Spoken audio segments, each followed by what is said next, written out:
Rotator அடிச்சுட்டு தான் களை போட்டு விட முடியும். இல்லை இந்த பதவிக்கு பாருங்க கலப்பெல்லாம் அடிச்சுட்டு மரம் அடிச்சுட்டு ரொட்டேட்டர் அடித்து ஒரு 2-3 நாளாக கிடக்கணும், காயணும், புல்லு காயணும். இல்லாட்டி உள்ளதெல்லாம் வேஸ்ட்.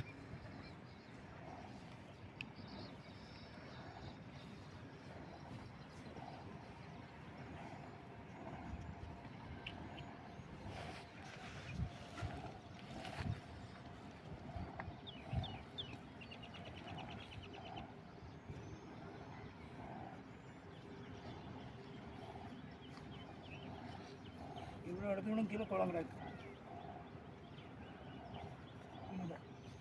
பெருக்கு குளம் மயிலாச்சு, என்னாச்சு பெருக்கு குளம் மயில கீழே கிடக்கு.